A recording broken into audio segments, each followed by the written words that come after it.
Stop that. It is May 3rd, 2017. This is Atlanta United FC Weekly, week number 9. I am Tim Herb, and as always, I'm joined by my lovely co-hosts, Mr. Kevin Bradley and Devin James. It's a new... David James. Hi, guys. Dan James. All right, this is going to be a real short show. We're super depressed. I'm fine. So, yeah... it's the third time, right? We've taken defeat 3 times now. We equal DC's record. Yep.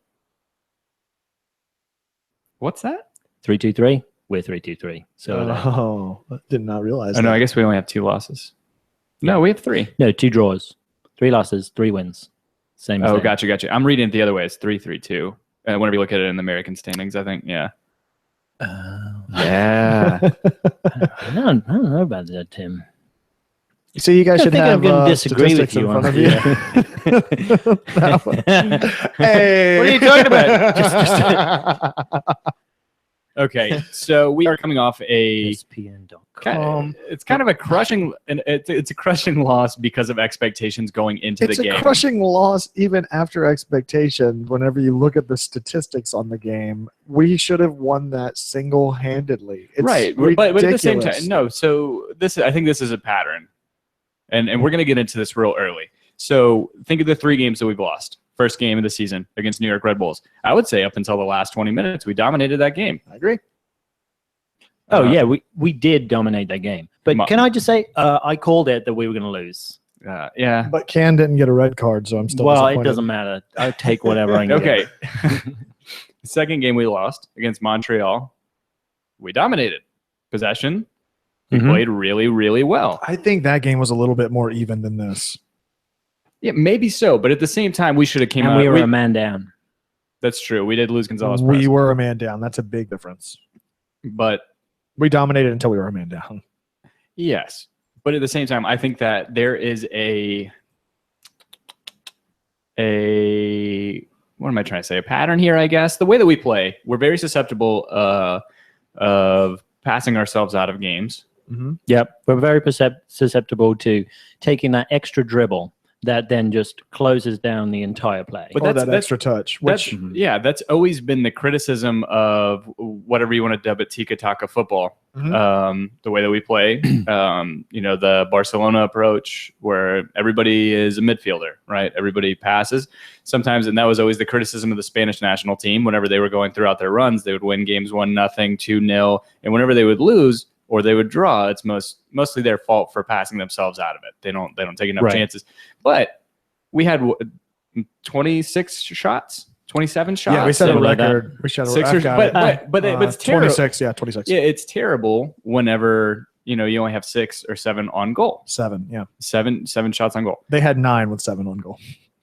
Yeah, exactly. We had a horrible percentage of shots on goal. We had wild shots from Gressel, from Kevin Kratz, from Almiron. Actually, I don't know. Villalba. Villalba had he had 1 or 2. I don't know if you consider Assad's god awful crosses. I don't know if the scorekeepers were like, oh, was he trying to shoot there? I know he's really far back. Let's drive up the stats. We're gonna book it. Yeah. Shot. Yeah. So my big beef with it is if you compare the Spanish national team with their tiki-taka and you compare Atlanta United, when Spain do their tiki-taka, it's simple passes, short passes along the floor. We were doing all freaking day long. We were doing these little I'll just kick it up in the air to my guy who's 4 feet away from me. And it causes him a lot more control and therefore loses him valuable time, slows down the team. So if you cut out all that crap, which is a lot of that South American game, which is these high-fluting, over-the-head passes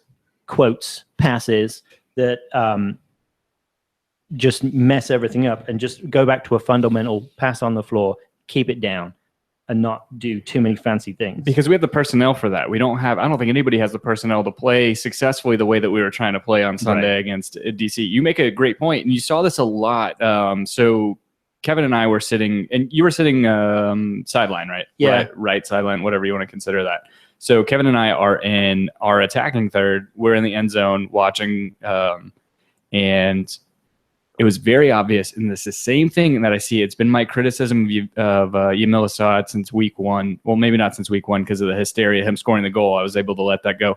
But for playing, and it's a criticism that I hear a lot, especially from the guys on the Mouse of the South, about Villalba not necessarily playing a winger's game whenever he's playing as a winger. I could say the same exact thing for Yamil Asad because we're sitting in the corner essentially, and we're watching Greg Garza just begging for some 1-2, absolutely begging for some give and go on that sideline. I think Greg Garza was the highlight for me this week. Yes, he was 100%. I mean, absolutely. For me too. And I think that first 20, but continue. I think Greg Garza consistently played that role way better than Mears. Like Mears was in the same opportunities on the opposite side of the pitch, but was not capitalizing on them nearly as much. Like it seemed a little bit more hesitant or just poor decision making every time that sort of motion opened up on the opposite wing versus Garza, who was constantly. Yeah, I noticed Tyres? Who's that? Tyres Mears. Tyrone getting frustrated with Villalba. Like a couple of times you would see him yelling at Villalba because he's supposed to. So Tyrone will run up and Villalba's supposed to hook in around him. Exactly. And there wasn't that link up. However, I actually thought Villalba and Asad, our two most criticized wingers, had a better game, and I could kind of see some growth there. So if we can, one can stop getting suspended, and two, just keep playing every game, then I really feel like those two guys could be. So back to your point about Asad. Yeah, it's the same thing that I saw in the Chicago game. Even though we dominated that game, it's very frustrating for me to see players that are supposed to be making runs. I think I am too much of a Villalba apologist to fairly criticize or fairly judge this, but I think that he at least does a better job of trying to find runs. I think Asad looks very complacent whenever he's up there. He's waiting for balls as opposed to looking for open space, and it looks like Greg Garza was getting a little frustrated during that game, at least from what I could see, and there was so much opportunity for them to be playing up those lines. And they did capitalize it to an extent. They definitely did. That first 20 minutes is what, like, the way that game opened up is exactly the way. 3 weeks ago, that's exactly what I pitched, right? Whenever we talked about who's our starting lineup, I pitched Kenwin Jones being up front as a forward position, pulling defenders off, having Villalba take it out on the wing, cross it over. You got a big body for a 50-50. Like, Kenwin Jones was capitalizing on those opportunities that first 20 minutes. Yeah.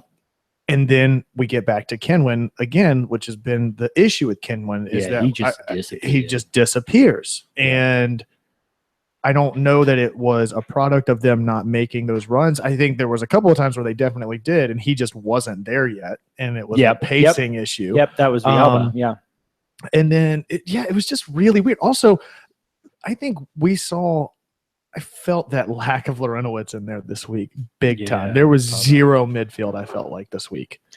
So, of course, my favorite player, when he was substituted on for Gressel, there felt like there was a little bit more stability in the midfield. So, hold on. Tim, did you tweet out the link? I did earlier on. I put it at 9 I saw o'clock. that I saw it on my Twit line. Oh, okay. I just wanted the live stream. Yeah, the live stream. Okay, sorry. That's what the kids call it. Yeah, we got 3 people listening or watching right now. Thank you guys. You guys are awesome. I don't know who you are, but it's my mom, my dad. Yeah. And me.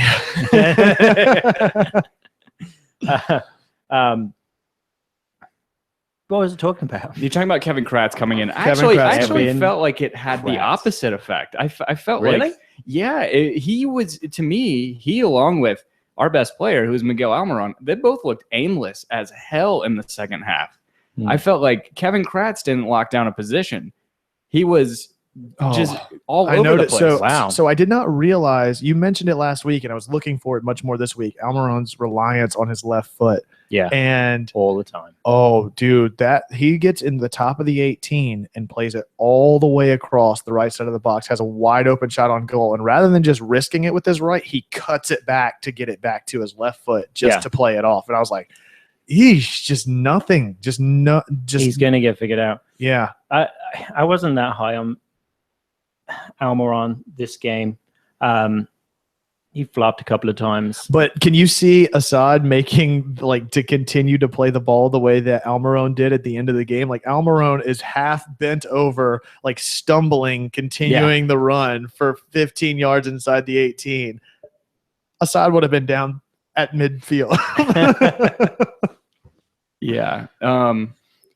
So I guess we should try and keep this a little more structured and talking about certain things. No, I know. I mean, so I think one thing that definitely helps is doing positives and negatives. Agreed. Sure. Okay, so positives for me, I think it really is just, it's hard because there's the Dr. Jekyll, Kenwyn Jones, that absolutely dominated in a way where he didn't even need the ball at all in the first 20 minutes. Yeah, exactly. Sometimes, like you said, he didn't need the ball. He was pulling 3 and 4 defenders just by moving. And it was opening up those opportunities for Garza and Asad on the opposite side. Yeah, he did that in the first 20 minutes. And then it was gone. And then it was Apare. Exactly. Because he wasn't in place. and that was it. Greg Garza, as you said, the guy never stops running. The guy, to me, he's so good going forward. He's also so good recovering. I know he may be been at fault for kind of ball watching on that throw in.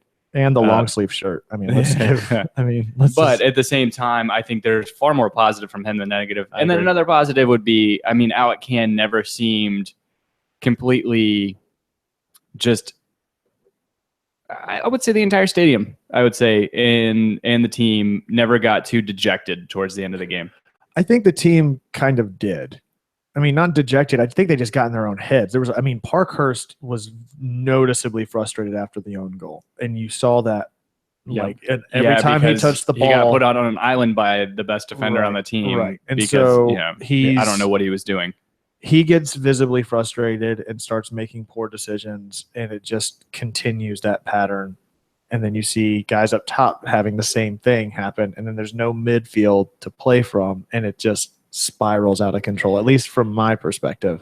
So this is how dedicated I am to this podcast. I went yesterday and watched the entire game. We get it. So cool. And in doing, I'm like, I was not looking forward to it because after the end, that little scarf they gave me, I was ready to throw that shit in the trash. I was like, this is bullshit.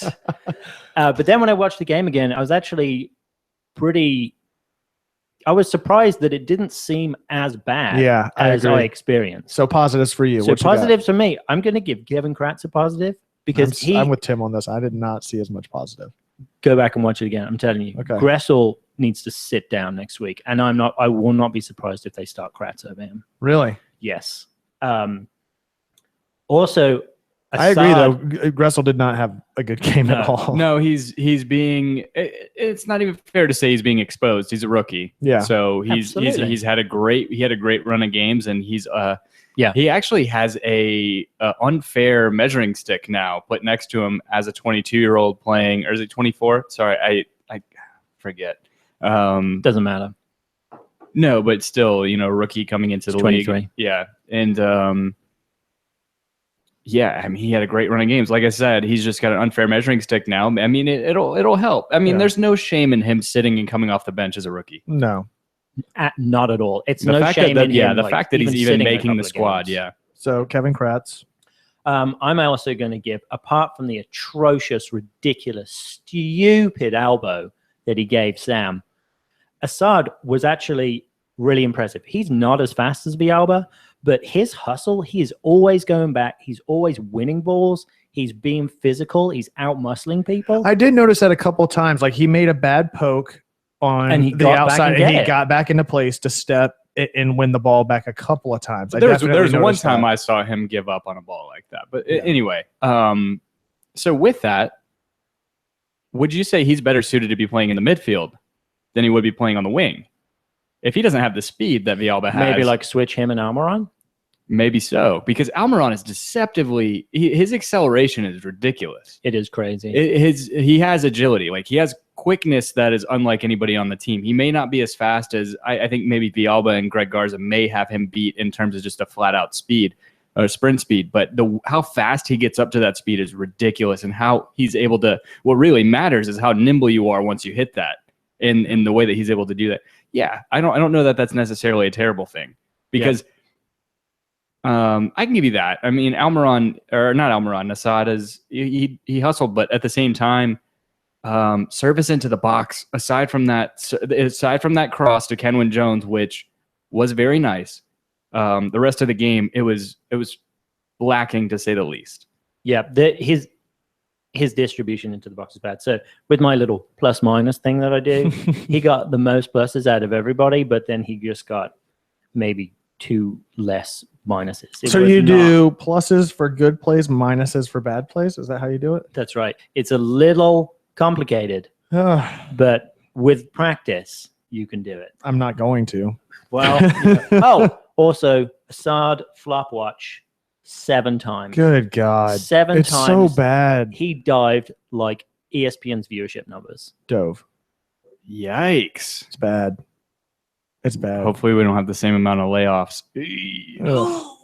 Little topical joke. So positives for me, I think I mentioned it. That first 20 minutes was the team that I had been hoping to see for the past 3 games. It seemed like everyone was playing their strengths. They were distributing the ball really well in all of their movement. I will say that they, throughout the game, even when they were against the wall, they were creating space. I mean, the lack of the midfield did not keep them from – no, that central mid was completely wide open the entire game. Yeah, but to that point, I mean, central mid's wide open and there's nobody there. Right. But so was the wing somehow, and they were constantly distributing it out there. Like Garza was constantly in a ton of space. Mears was in a ton of space. Well, you saw that. We were able to, the entire game, even being down, we were able to pull DC to one side or the other, right, to where they weren't staying in position. And I think Kenwyne lent a lot to that. Is that, I mean, we saw several shifts that you and I mentioned specifically where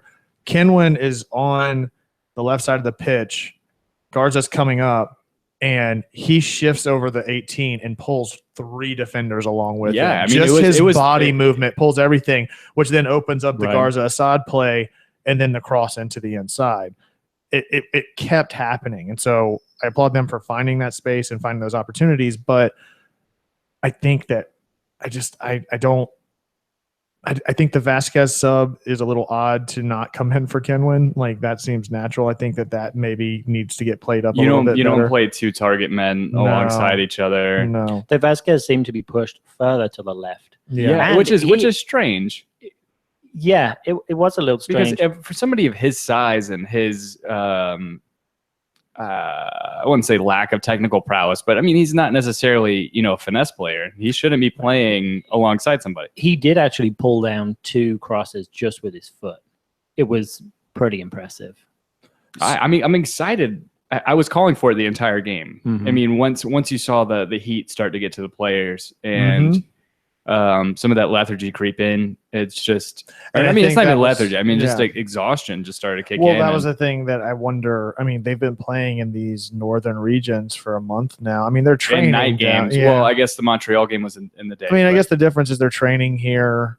It's not like they're not exposed. Well, you can't say our weather patterns have been That's consistent. True. I mean, Saturday and Sunday were the hottest days of the year by far. Yeah. I don't care. They're professionals. It's true. No. I agree. No, I agree. I'm not saying it's an excuse. I'm not excusing it at all. I'm saying that was the obvious factor in this game. Yes. That's for them to correct. That's not for us to say we lost because of that. Yes. I mean, you're talking about, excuse me, DC coming down and playing in that heat. I mean, they're at even more of a disadvantage than us, I mean, it's right. So other than that, I mean, I know we talked about the passing being a little bit too much, but I mean, if you're going to do it, I think you're right. More opportunities should have been created as a result of that. But as far as passing accuracy goes, they were at 84%. For the amount that we had total possession of 74% possession. I had read a lot of reviews where they were talking about, they just cut out their passing when they brought Harks back down to play a 4-2-3-1, and they were cutting out our passing lanes. I didn't actually see it. I thought they were a lot better at just blocking our shots and crosses. Yes. Well, absolutely. I mean, I think that the shots statistic is kind of a specter because there were a lot of bad shots, not even just deflected. There were just a lot of bad shots that we took. Okay, so now I know, but it was just the fact that when we kicked it before the ball's traveled 2 or 3 feet, it's hit a defender. Yeah. So that's a good segue into negatives. So bad shots, I mean, that's a big one for me, and I've said that week in and week out, is Villalba's decision-making at the top of the – whenever he's got a one-on-one with the keeper, and I forget who that was, I made a note of it. Another person that was in that same scenario this week for it was Harrison for Jack Harrison. Yeah. He's much more polished finisher he's got the exact – I mean, Villalba's finding himself in that opportunity week in, week out, and he's playing it on the ground directly at the keeper, where the keeper is always going to fall to the ground and extend his body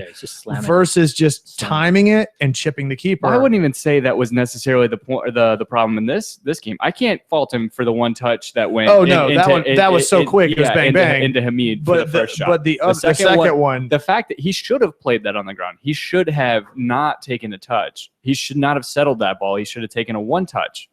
Well, even if he did, I mean, okay. No, he takes that one touch. He doesn't give Hamid the time to get back over. Right. I agree. Right. Like, yes, I get that was just a lapse. That was just he did not think quick enough. No, I agree. So that said, it's a constant state of reaction, right? So he doesn't take the first touch because he feels uncomfortable with it to one touch it. So if he's going to play it off, the keeper's already in position. Now you've got to play keeper in position, and that's where he's still indecisive, and he shoots it straight at the keeper every single time versus making a play around him or a chip shot or something. It's weird because I will give Eric and Sam, the guys at Mouth of the South. Speaking of which, go check those guys out. Yep. Hashtag podcast community. Yep. Yeah. We had a great day with the community, and we're going to wrap up with a lot of really great stuff. We met a lot of you guys out there. There's a lot of great stuff coming up after we talk about the game. That Kevin totally brings in. So I would say, so they're very big. So we've criticized Yamil Asad a good bit. They criticized Tito Villalba a lot, and I think we're both right. If I can step back and be objective about this, that I think you made a great point, Dan, and they made a good point too about these. They're kind of tweener players. They're not wingers. Yeah. I would say neither of them are fit to be necessarily to be wingers.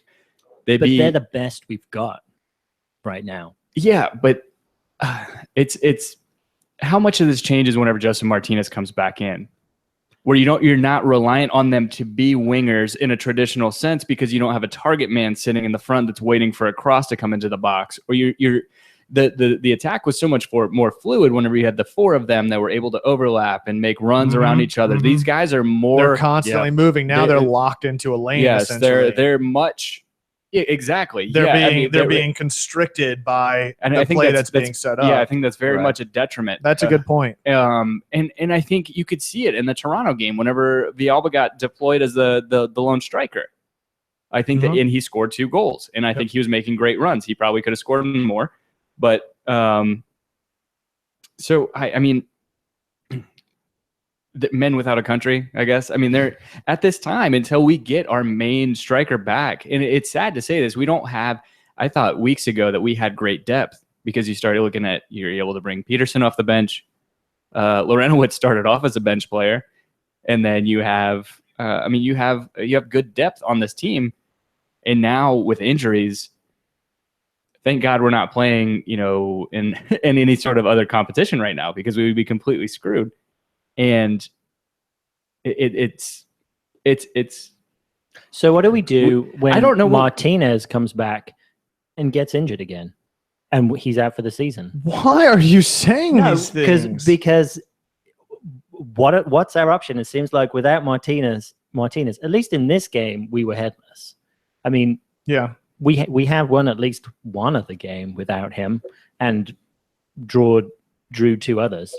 But I feel like I hear all this, well, wait till Martinez gets back and it's all going to be fine. Well, it may not be fine, and I think we need to find a way that we can win without him. However, but do you do that? I mean, if that's the case, how can any team play week in, week out if you're constantly playing with the assumption that you're not going to have that team to play with? I don't necessarily agree with that. What do you mean? That we're talking about Martinez. I mean, the way I'm that saying you put it need is like options. no, I absolutely agree. But those options are being established now for the next couple of games. Not you don't want to restructure everything whenever Martinez comes back and then lock him in. Then you're in the same thing. You're locking him into a formation and an option that he doesn't fit well in. That's what we're talking about. Is like Martinez comes back and opens up play for Villalba and Asad that isn't currently existing. Right, exactly. And I agree. Like we need to figure this out now. But I don't think that Martinez coming back means that we stick with that or something. Like I don't, no. All I'm saying is we need to figure it out now. When Martinez comes back, we play the system that fits him. Right. Like okay. But what's the option? We still haven't figured out what the option is without Martinez. That's true. And I feel very touchy on. Well, I think it's still, I feel like we still haven't had our full team in for a game outside of those draws. You know what I mean? Like we've been plagued with red cards, people being out. I think Lorenowitz was out this week. You know, Gressel has had very spotty play week in, week out, where one game he shows up huge and then the next week he's non-existent. Well, I think that's what Dan's saying is that we we're trying to be a top tier club. We should have contingencies in place. We should be able to stem the tide whenever we have a player like Joseph Martinez go down. We should. You're right. What is that thing? What is the formation that we run? We deviate? I know Tata is kind of stuck in his ways, at least with some of the team. He's able to deploy a striker or a target man up front, a number 9 in Kenwyne Jones. But I think that's the problem, right? Is that this team is really, and that's what was so frustrating about this week was that whenever we started that game, it was working. Like that option is what works with the strengths of all of those players. You were allowing Asad and Villalba not to crisscross as much, but they were still getting plenty of movement in their respective positions. Almiron doing a little bit more movement across the lanes, and then you've got a big body like Kenwyne not having to be as much speed, but still being a body in the middle as a focal point. I think where some of that got lost this week was in the midfield with the distribution from the center mid. You know what I mean? And that's where, I think having Lorenowitz there and having that composition really ties everything together. Having a good Gressel, like a good play out of Gressel for a full 90 is another central part of that. But I think at the beginning of this game, that option was established because it was clearly working. The opportunities that were created in the first half versus the second up until the last 15 minutes where all hell broke loose. But I think it was working. I genuinely do.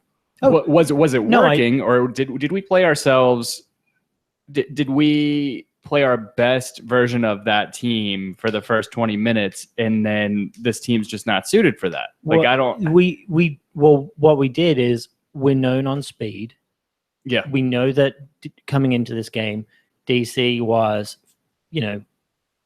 very aware and wanted to counter our speed somehow. They're gonna park the bus and they're gonna play countering. They did that by trying to slow down our transitions. And to be quite honest, I think we just slowed down our transitions ourselves. There were so many times that Garza, quite frankly, wasn't playing further enough up the pitch. Wood can have the ball and he can distribute it at the back. Garza was just running to the touchline. He wasn't even looking at Can. He wasn't even trying to understand what was going to happen on the next play. Asad was being pulled way too central to the field. We just didn't have any depth. So as soon as they threw Harks back in the middle, it was able to just totally slow us down. Yeah. And once you keep on getting these frustrated blocked shots, and then the players are progressively getting more frustrated themselves as a result of that and everything else. You play yourself out of it at that point. Yeah.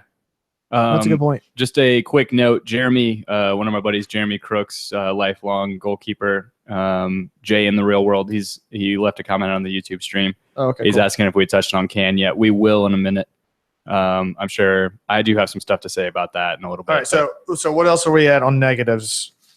Oh God, I mentioned the shots, decision making on shots. So how much talked about center mid. So let's talk for a minute about Lorenowitz, right?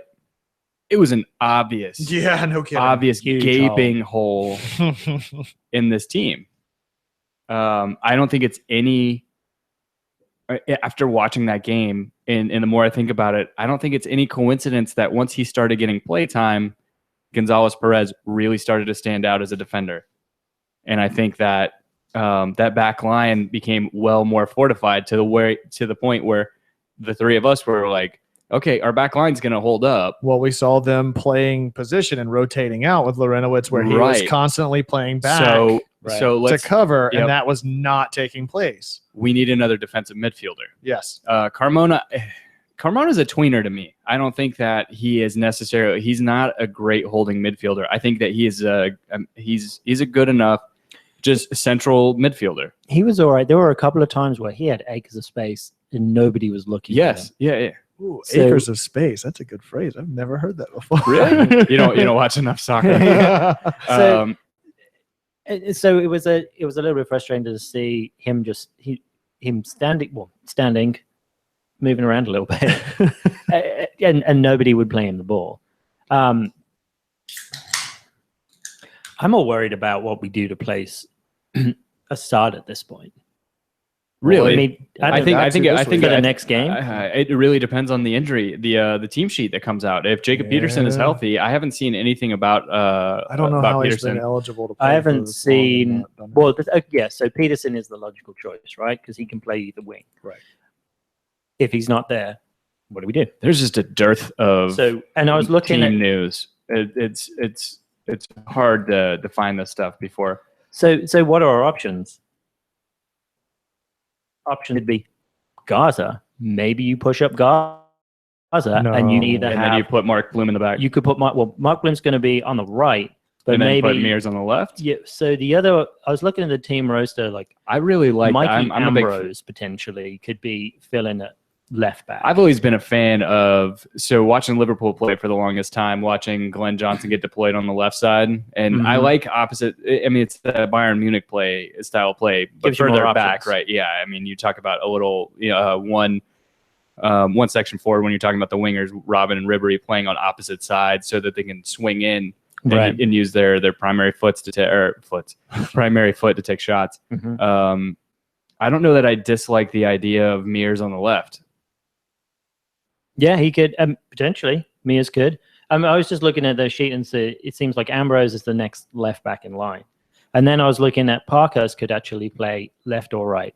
So if you pulled, maybe we played with a back three or something. But other left wing options could be Carlton if we want to roll those dice. You don't roll those dice going into Portland away from home and in that crowd. Or we're playing New York. What? On Sunday? Oh, shit. Sorry. Yeah. That's my fault. That's my fault. We play New York twice in the next 4 weeks. Prepared. Yeah, moderately prepared. Unprepared. Sorry. I know that we have a 2-game road trip against those two teams. Yeah. Tim. I know. Dude. All right. So what else we got? Gressel. Gressel potentially could go up there. Yeah. Why not? Yeah. I still don't think you deploy Andrew Carlton against New York City. No. Just take off Cameron Jones, stick on Andrew Carlton. You'll be fine. Trust me, I really want to see Carlton play. I love whenever young players get tested. I think Brandon Vasquez should start over Kenwin Jones, if I'm honest. I don't know about that. I like him coming on. If they're going to sub in Vasquez, it needs to be Jones who comes off, I think. Yes, you can't play those two alongside each other. I couldn't believe that decision. No, because they were like stumbling into each other. Exactly. At one point, didn't they collide, Dan? I mean, from... It was at the end of the game. Be surprised. Yeah. I would not be surprised. All right, so mentioned Can. Moderately prepared. What are your thoughts on Can this week? Oh, we're talking negatives. I'm not talking about Can. Good point. If we are talking about Alec Can, I don't think Guzan really done any better. I would be remiss if I didn't. First of all, thank you guys, Eric, and I guess it's Eric mainly from Mouse of the South, for calling us out on their show about our position on Alec Can. It seems like he's flip-flopped this week because I think everybody's flip-flopped on Can at some point or another. because last week it was, they were talking about how Brad Guzan has just got the pedigree. He's better in possession, all this stuff. And then this week they were saying that he's not better in possession. I don't know, or distribution. Anyway, I think that Middlesbrough won this week. Yeah. No, it was 2-2, wasn't it? No, it was 2-0. Beat Man City. No, it was 2-2. They might have been up 2-0. You guys are awful. They might have been up 2-0. They drew Man City, though. You guys are Because awful. we only gained 2 points on Man The City. worst. Anyway, so Alec Can, I think That's the score, Dan. Is it 2-2? it's 2-2. It was. Hey, wait for look. You just need some suspense on a show. No. On a Oh, Tim, it was 2-2. What are you talking about? 2-0, man. Gosh. Oh, Okay, so with Alec Can, obviously not a It's fault. Good job, I'm here. good God. Obviously, the first goal is not his fault. The Right. first goal wouldn't have happened if Lorenowitz is in the game. First goal wasn't even a shot on goal to begin with. No. But Gonzalez Perez got Yeah. adventurous, was outside. He was. LGP really let me down, man. I want to talk about that in a minute. Alec Can, I thought he did well enough. He was getting a little frustrated when people weren't coming out of the box, weren't making runs. He wants to distribute it quickly. It Absolutely. seems like. He at first few weeks he seemed very hesitant to distribute it quickly. Now I think he's Now finally like, getting go. he's Let's like, do this. motherfuckers get out of the box. Yeah, exactly. I don't care if you're tired. Go. Exactly. Go. One frustrating thing I get about the team is they were passing. They would get all the way up to all the way up to the final third, and then they would eventually pass it all the way back to Khan, and then Khan would boot it up, and we've just lost possession And then it's to a 50-50 ball. Yeah. And quite frankly, we're not really getting many of those. Unless Kenwan's Yeah. in a 15-yard radius. Unless of it. Kenwan's flicking it on to Yeah, exactly. freaking Camp or whatever his name is, Yeah. who loves to go over like a diluted phallus.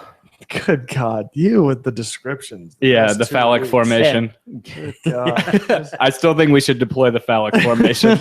Every time. But no, just to rebut, I think Alec Can is showing. I don't know. I've watched Guzan enough over the past few years.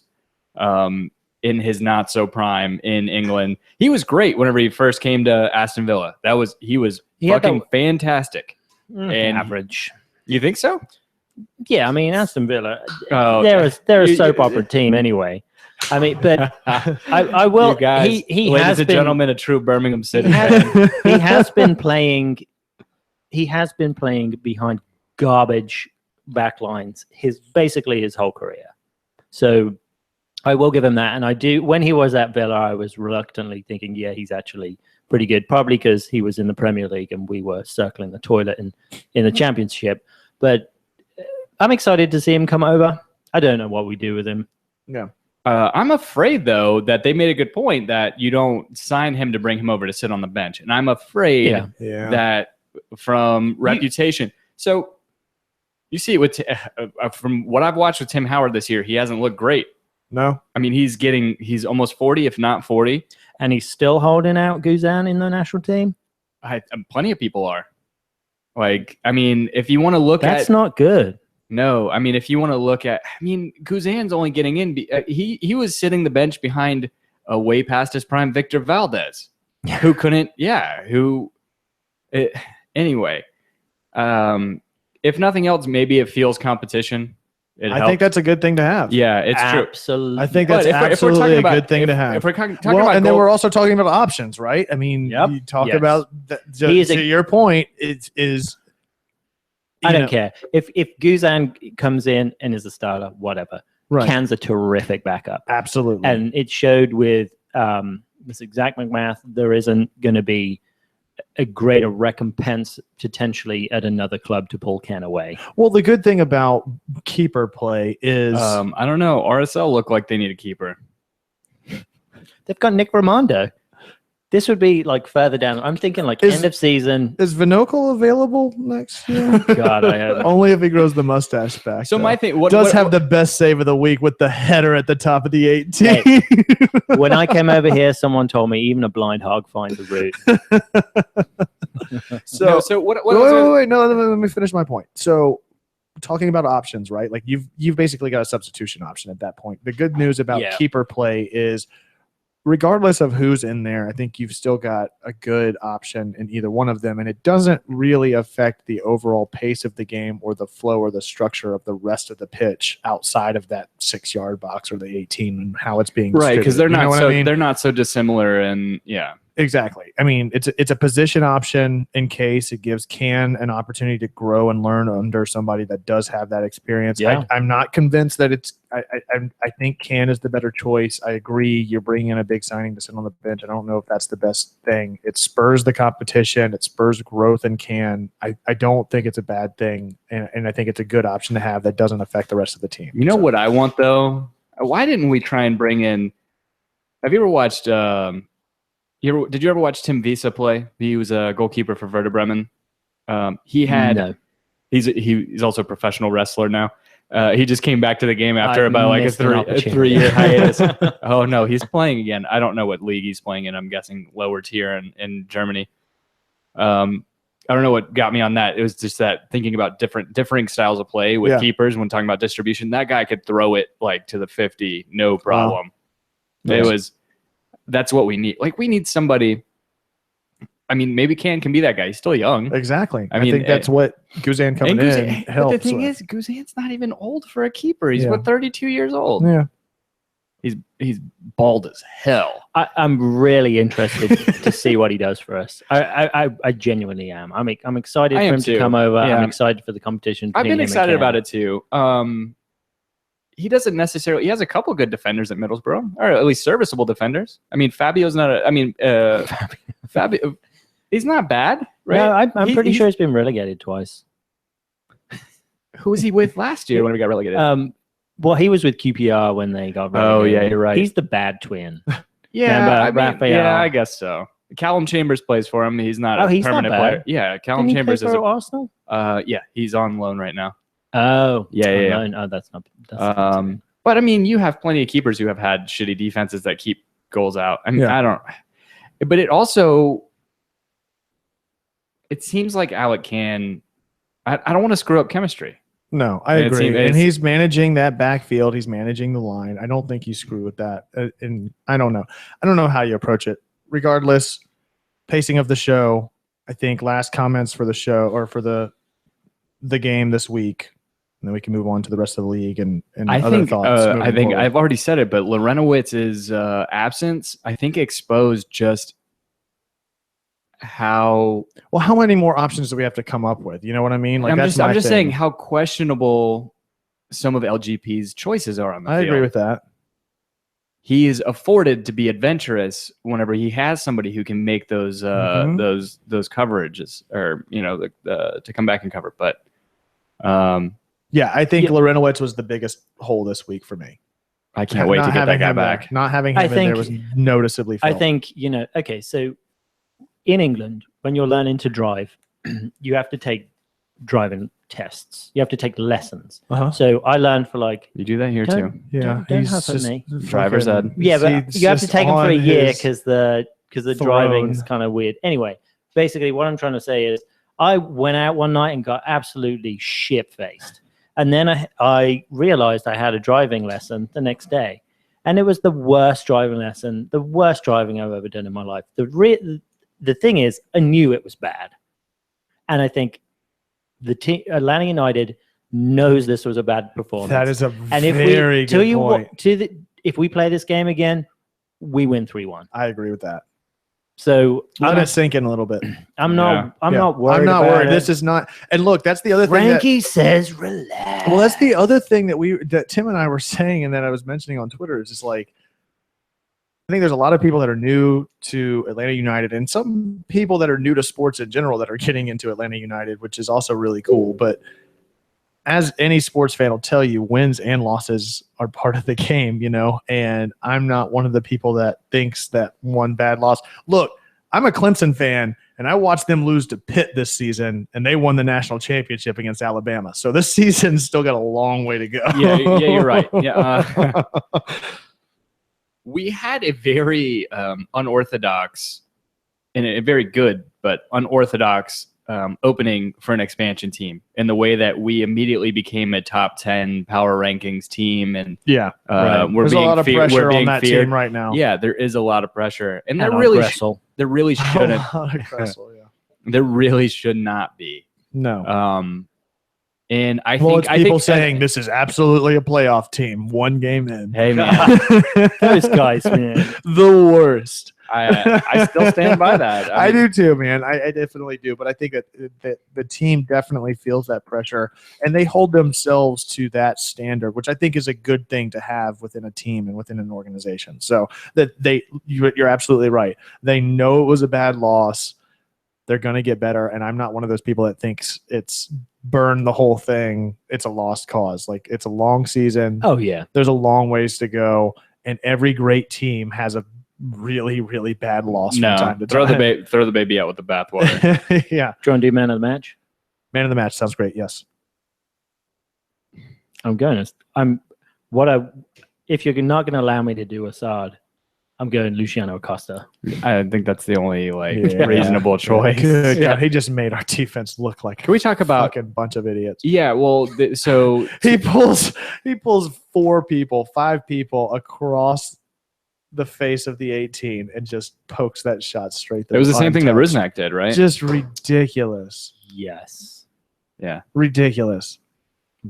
I think we're susceptible. I mean, I've been saying this since week 2, week 1. It was after the week 2 game. Whenever we were preparing for Chicago, it's just the blueprint to beat us is exactly what DC did, exactly what Chicago's known for. Let us wear ourselves out and then capitalize on it. Rope-a-dope. But it's that plus a good amount of luck. Yeah. I don't, I can't rely on luck, and I'm tired of. No, I'm saying DC had the luck. Yeah. Yeah. And can we talk for a second? I don't want to talk about referees again the rest of the season. No, I didn't think it was that bad. There's nothing you can do about it. It's ultimately something you can't change within the organization. You've got to play to that. You got to play to the whistle. I think some of the way that the players handle themselves affects that. I mean, Asad taking a dive every 2 minutes affects that, and it affects the perception of the refs on the rest of the team. Yeah, and then whenever he was like a fat guy who dropped his Almiron keys. is blatantly getting fouled, but Assad's flop every 5 seconds is preventing him from getting a call. I mean, it all works in relationship to one another. And I think you can't control the refs. All you can control is the way that you play. Give me the strength to change the things I can change. Well put. So, all right. So around the league, man of the match, Garza for me. Tim. No, I mean, it's Acosta for me. Well, whatever. I meant from Atlanta United. Oh, from Atlanta United, it's Garza. Yeah. I don't know. I think he had the best From game. Atlanta United, it's Acosta.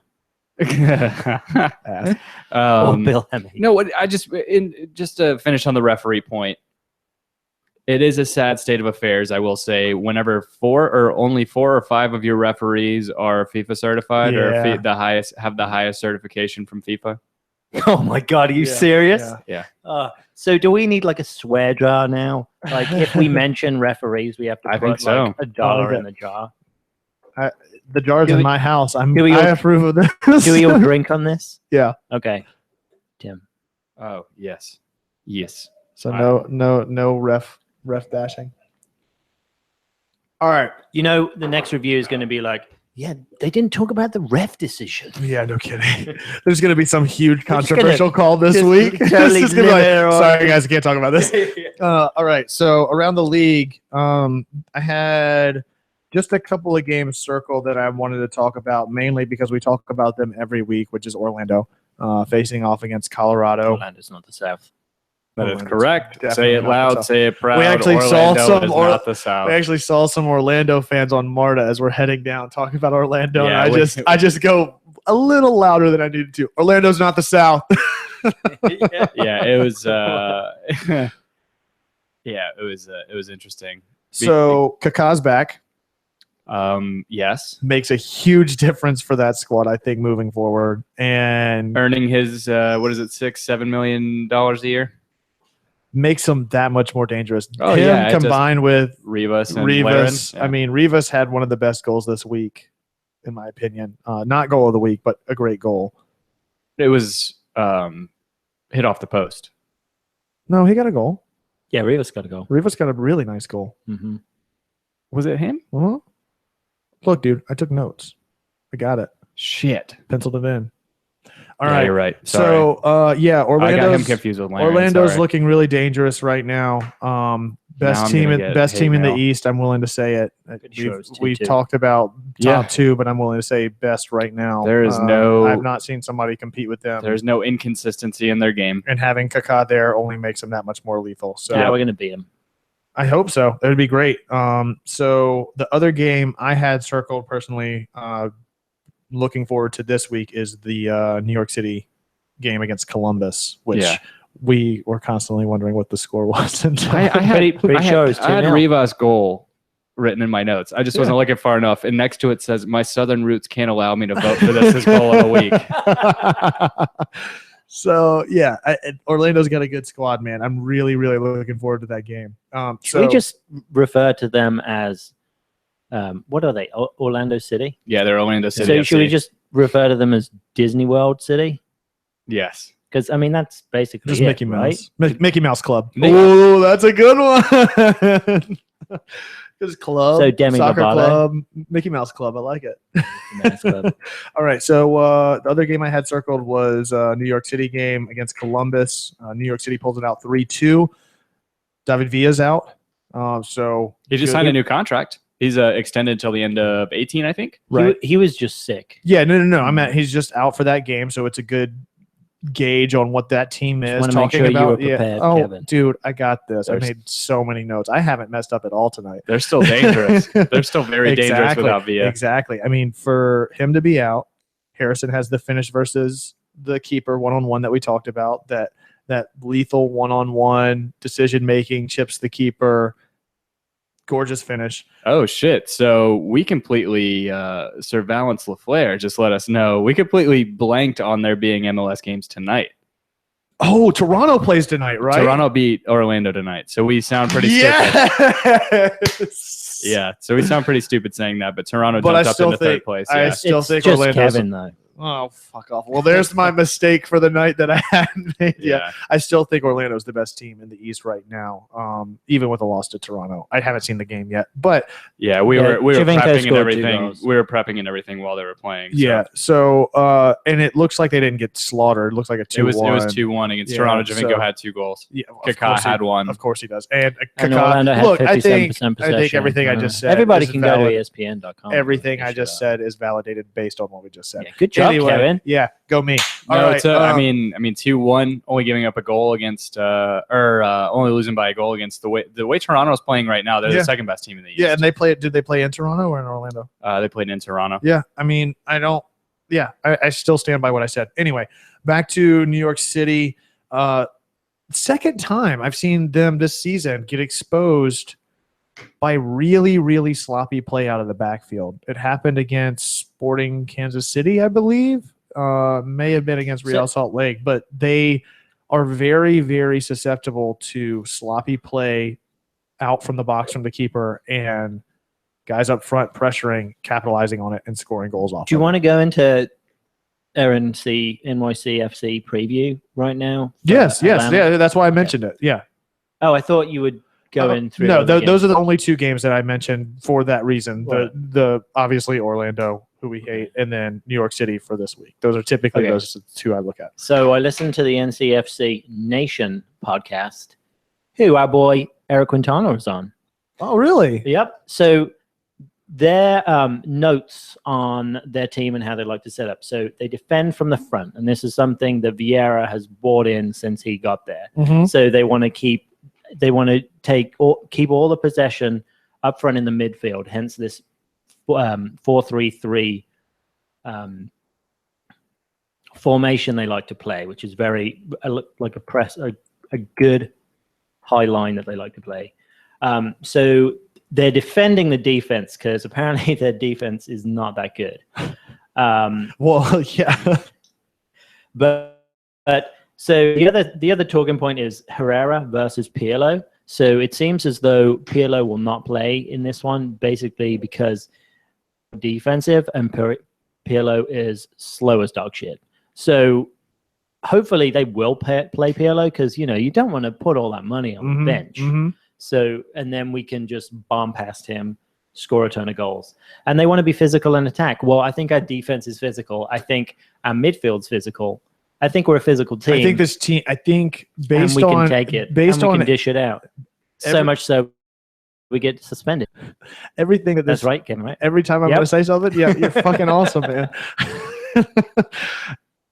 Everything I've heard out of every player after that game this week leads me to believe that this team is out for blood going against New York City. I think that this team, you put it the best as I could, is that they know that it was a bad loss, and I think that they are hungry to remedy that with a really, really competitive game. They took it hard upon themselves. I think they definitely did. What Alec Can posted. It was exactly. Damn, dude. I mean, like, for them to be like, not only, I mean, your typical thing is, okay, we lost, we beat ourselves, they caught a lucky break, but every player's like, the city doesn't deserve this. Like, stuff like that is like, okay, guys. Like, I think that this team, I'm excited about this game this week. I mean, to see how they bounce back off after a really bad loss, like, that's what defines really good teams, is their ability to do so. So I think I'm very optimistic going into this week. Any other thoughts on New York City preview? The team scares me. It does. I mean, their ball work and the way that they pass around at the top of the 18. It's going to be scary to see Villa and Harrison on the same field. Is McNamara still? Is he healthy? I don't know. I can't remember if I saw him play whenever we were watching the recap of. I didn't see him on the recap either. So, no, I think it'll be a great game. I think even despite that, like, I think you're right. New York City scares me. They have a lot of really technical play up top, and that's where I think some of our defense has been exposed, is whenever those numbers get stacked into the box. But that said, I think everyone's going to be a little bit more precautious this week. I'm optimistic. I'm going to be optimistic each and every week for this team if they continue to play with the heart and resolve that they have week in and week out. So, goal of the week, what you guys got? I got Phil Harbour for Sporting KC. That was pretty sick. That was a beautiful They scored another win tonight, and they helped us out a lot taking down Red Bulls. Yeah, absolutely. And if we could take down New York City this week, that puts us in a much more comfortable position within the standings. Yeah. My goal of the week, as I said, my Southern roots will not allow me to say Rivas's goal was the goal of the week. The team, I'm very, very much in favor of team goals, and that New England goal, whenever Lee Wynn just dummied that ball, and it was so beautiful. I didn't care what the final result. It could have been the sloppiest goal ever scored. Yeah. That was just a beautiful, just fantastic team effort. I've got a Rudy goal from Dallas. Yeah. That was pretty sick. Yeah, pretty nasty. Vinokel save of the week with the header top of the 18. Also just a handsome devil that I just want to talk about every week that he's playing. Have you ever seen the Mexicans goalkeeper Scorpion save that he did against England? Yes, I have. It was Colombia. Oh, it was Colombia? Yeah, it was Colombia. Yeah. Probably Mexico. Yeah. All right. So probably the same goalkeeper that got put to death whenever they lost in the World Cup. Oh, no. Have you seen that 30 for 30? I haven't. The two Escobars? No. I need to watch that. Can we talk about Fry's howler? That was just one of the worst goals I've seen given up. Yeah. This side of Nick Ramondo's goal.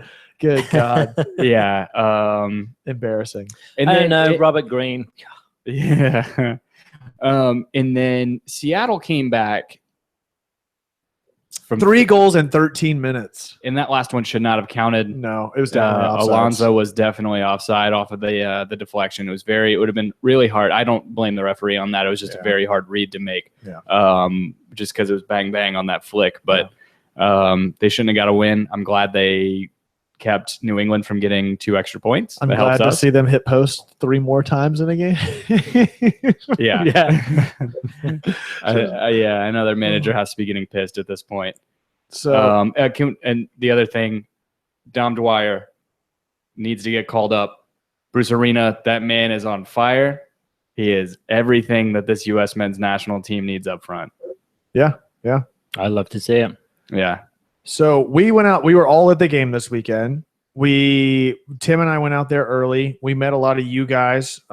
Tim, if you can pull up some handles, obviously Valance, who hit us up about the Orlando loss, always quick on a 285 racer. We couldn't get it. Like, he was one of the few people that we wanted to meet up with out there, because he's always like, we can count on him if there's any Orlando nonsense going on for him to let us know on Twitter to make sure that shame is given when needed. And so him and his wife were out there. We were trying to catch up with him at the fan zone, but we were going from one tailgate to the next. But yeah, we'll definitely get him up later. Started off the day though. Yeah, we went and hung out at the Centennial Olympic Park, the COP, as it were. We found that out. We didn't ignorance on our part. Guy our friend now, who listened to the show, Christian Mills. It's his birthday today. Happy birthday! Oh, happy birthday, dude! Wow. How old is he? I don't know. Find out all that. Come on, planning. man. Where were you at this? Where were you at for all this? All this shade that you're throwing, and you couldn't be bothered. I was in the bar. He's at Christian D Mills. Super nice dude. And then the other friends. His whole tailgate, like they welcomed us with open arms.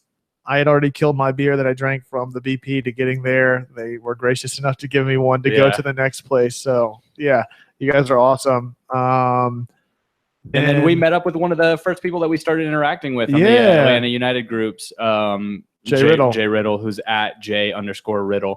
And that was really cool too, because that was the first time that I had actually gotten a full experience with all of the factions, or all the supporter groups rather. Yeah. So the faction, obviously, Footy Mob and Terminus Legion, and the faction, which Jay Riddle's with, who put on a crazy setup. Like their deal was awesome. So yeah, that was really cool, man. We have no affiliation. All those groups seem to be doing a great job with all the shit that they're putting and the on. way that they're all housed in that same lot over there by the varsity and stuff like that. It's just a cool spot. Like everything that those guys are doing, I don't know one versus the other and what one brings to the other. I'm just saying, we met Jay at the faction, and that's the one that we found out the most about. How cool was it going to? You didn't go to the Inman Park Festival, right? I did not. We went on Saturday. We witnessed the parade, and one of the bigger sections that came through was a section of Atlanta United supporter groups. It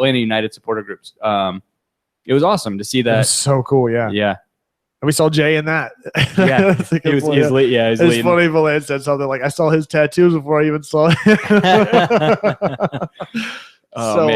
Thanks guys for inviting us out. Those of you that we didn't meet up with, we definitely will. And we don't have a regular spot to watch away games. So if you guys can pull us in any direction you want. First come, first serve. Yeah, you're out of town we talked about circling up later on this I'm Sunday in Vegas from Friday till Sunday. I get back right whenever kickoff starts. So we're going to DVR the game, watch it. Yeah, definitely. So that said, any more comments rounding out week 9? Oh, score predictions this week against New York City. 2-1 Atlanta. What, 2-1? Tim? 2-2. Oh, I was going to go 1-1. I'm going draw. I think teams out for blood, but I still think New York is a little bit too good. I think we get a goal from 1-1. I think we get a goal from Villalba, and I think we get a goal from Almiron, and I think they get probably Villa and Jack Harrison. Yeah, I think I'm thinking a draw this week. I think Villa gets one. I'm happy with a draw on either of these games. I agree, because we're going against two of the scariest teams of the MLS games that we've got coming up. Yeah, because we go NYC to Portland, back home to play Houston, play NYC again at home. Yeah, I'm more scared of Portland than these guys. Oh God, I'm terrified of Portland. Are you kidding me? I'm really interested. Fernando Adi just looks unstoppable. Right? Yeah. So do you know who him and Rivas both? Liam Ridgewell is for Portland. Yeah. For Birmingham City, and he got in trouble because he took a selfie of himself on the toilet wiping his ass with 20-pound notes. Baller! I love it. He's been in the MLS for a while now, right? He has, yeah. He was with Birmingham, and then I remember every good player they leave Birmingham. I remember him. I remember him playing for some terrible team. Yeah, he was. Well, he was part of the Birmingham team that actually beat Arsenal, the stinking arse, in the FA Cup final back in 2001. So Then we got 2011, and then we got relegated. So we have 2 new reviews, or is it just one? Just one. You got it pulled up? It's your turn to read. I do not. I don't have I'm pulling it up. So it's your turn. I'm an Android user. I don't have iTunes on my phone. Yeah. So we got 2 we got 2 new ratings, one of which was a review. So new review. If you want to hear your review read on the show, good or bad, we don't care. This one is my favorite so far, though, especially after last week. So, Tim, take it away. All right.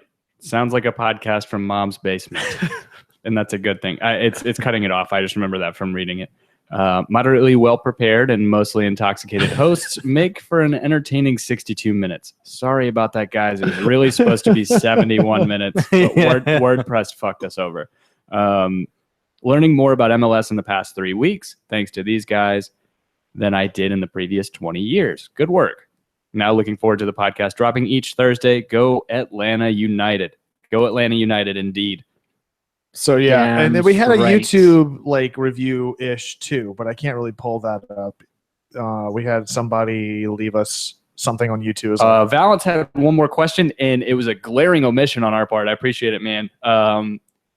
Who was that kid that ran out onto the field? I forgot all about that. Yes. Dude, he got reamed whenever he got on the field. That was so cool, though. That was the highlight. That's the player. That's man of the match right there. I have no clue. I did not look up anything else. No, I didn't see who he was. He just ran onto the field, gave Villalba a hug, and then ran and got that dude, policeman, security guard, whoever it was, brutal. He took such joy. But then the best part is, as they're walking out, someone heaves a fucking cup or bottle or something, and it just beams one of the security guards in the back. No. It hit the guy who ran on the field. Did it really? Yes. Because the fans got pissed. It was funny, but it was a little infuriating because we lost 2 minutes of stoppage time because of that dickhead. And I think some of the fans got a little heated and got frustrated. Oh, it was beautiful. It was like at least 20 yards. Probably a DC fan. There weren't many of those there. I'll tell you that. That's right. The supporter section was relatively empty. My season ticket is right across the aisle from the supporter section, the visiting supporter section. I did not see a DC. If they were in there, they were sprinkled in with black jerseys among red.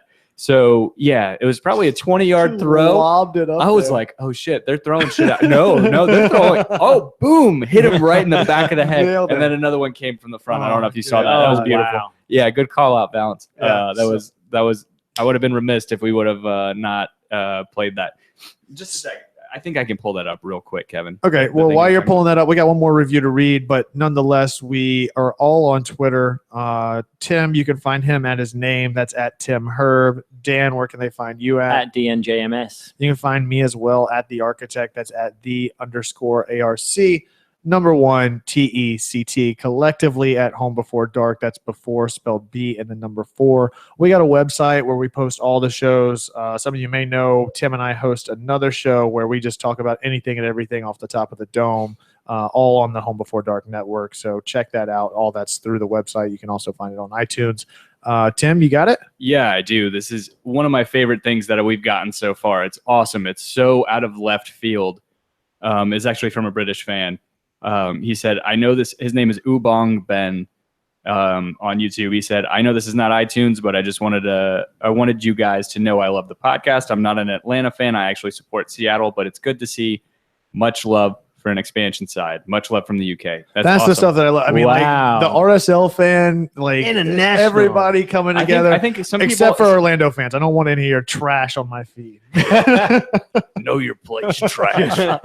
No, so it's good to know that people have from other teams have the same sort of approach that you do. Probably that you listen to other teams' podcasts to kind of prepare for what to see. Even though we already played Seattle, he might have picked us up. Anyway. You're awesome, Ubong Ben. Thank you for that. So thank all you guys. Again, we always want new reviews, new comments, new stars, all of it. You know where to find us at. It helps. Any comments, any reviews on anything that you guys, it really just helps us get this listened to. Like our listenership has grown I don't even know. Yeah. It's tremendously it gets since bigger the and bigger first every week. week. Just Yeah.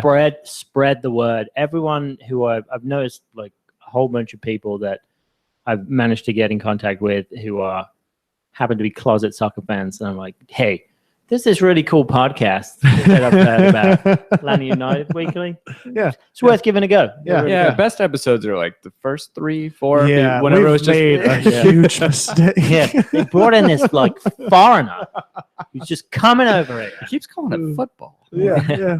I think he's on the wrong show. This is an Atlanta Falcons Weekly. So Who is this guy? So thanks for checking us out, guys. Like I said, those of you that we didn't meet, we'll meet you soon. I promise. Much love to all you guys. We love the hell out of all of you. As always, be home before dark. Peace. Bye.